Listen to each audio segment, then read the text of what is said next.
Hey, Phil here, and welcome to this crash course lesson on editing a photo in Adobe Lightroom. As I mentioned before, this is just a quick run through of how to edit a photo completely in Adobe Lightroom. In the following lessons, we're going to take a step back and go through every aspect that I'm going to show you in this lesson one step at a time. So let's get going. So when you're in Adobe Lightroom, you have these different modules. I'm in the library mode right now, and you can see all of my photos. To import photos, we can just click this import button and then find where we want to import photos from.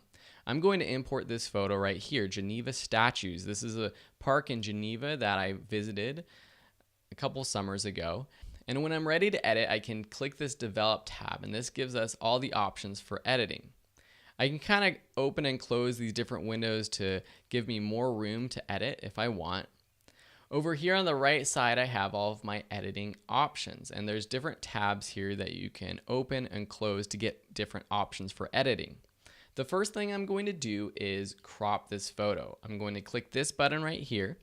This gives us the bounding box, which I can drag in or out. I can also click and move this image around. And so I'm just going to crop this in, and then just by dragging on the corner, I can rotate the image. And I'm trying to horizontally align it to the bricks right here. I'm going to undo that just by pressing Control Z on my keyboard or Command Z on my keyboard if you're on a Mac. And let me just actually reset. You can go back to the very beginning without any edits you've made by going to reset, because I want to show you something very cool. So if I click crop again, I'm going to crop in. I'm going to move it right here. There's a cool way to automatically level a photo to a horizon or to a line in your photo, and that's with this little level tool right here. If I click this button right here, then go on top of my image and then just drag a line across the horizon or whatever I want to be level, it will automatically rotate the image to that point. Then when you're happy with your crop, you can just press the return key or the done button in the bottom right. So for this photo, I want to make it kind of cool. So I'm going to drop down my basic tab. We have our white balance editing tools right here. The white balance is fairly good. I'm actually going to make this a black and white photo, so I'm going to skip down there to saturation down here. Then I'm going to play with the contrast and the exposure. I can control the entire exposure of the image right here with this slider, the entire contrast with this slider, or I can edit individual parts of the image, the highlights, shadows, whites, blacks with these sliders. So if I want to add more contrast, I can bring down the blacks and bring down the shadows and maybe bring up the whites a little bit.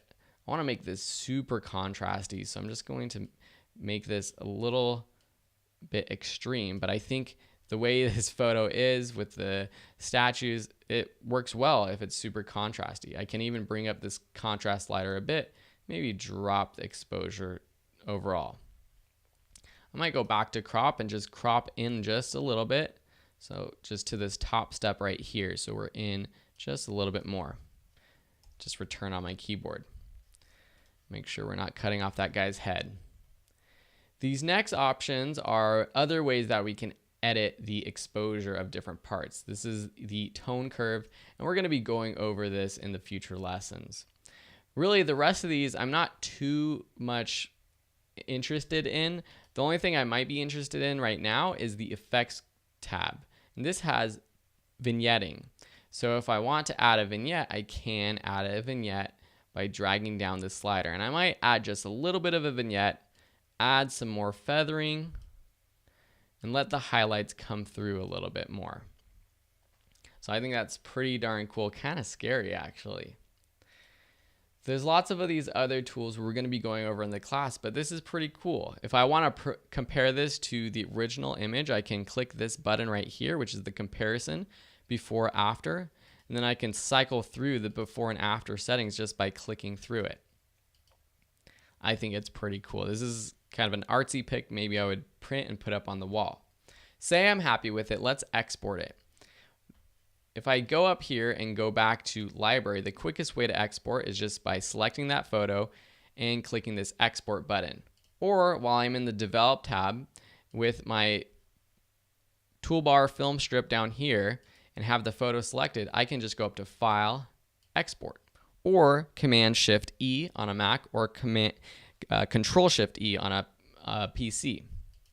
I'm just going to say where I want this saved, so I'm going to just put it on my desktop.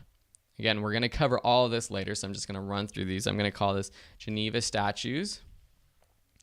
For file settings, I'm going to leave at JPEG quality 100, but I'm going to resize to fit, and I want the width to be 2000 pixels. The height, I don't care what it is, whatever the right aspect ratio is for having the width be 2000 pixels, and the resolution 150 ppi is good.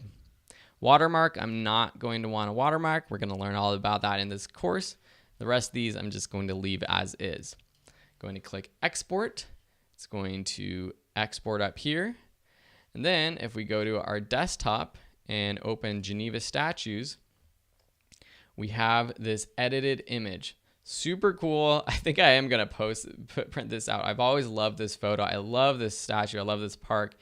It means a lot to me. I studied abroad in Germany, and I was able to visit family in Switzerland, and then I took my wife back to Switzerland, and that's actually, I proposed to her in Switzerland, not at this park, but in Sion, Switzerland, where my great-grandfather is from, actually.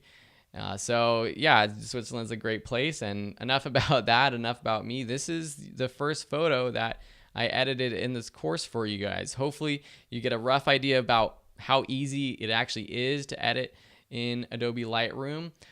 From now on, we're going to break down all of the different aspects, going from the program layout, importing, organizing, to all the basic editing features, explaining exactly what each of those are, then going into some more advanced editing tools, followed by some techniques, more advanced techniques, and walkthroughs of our entire editing process.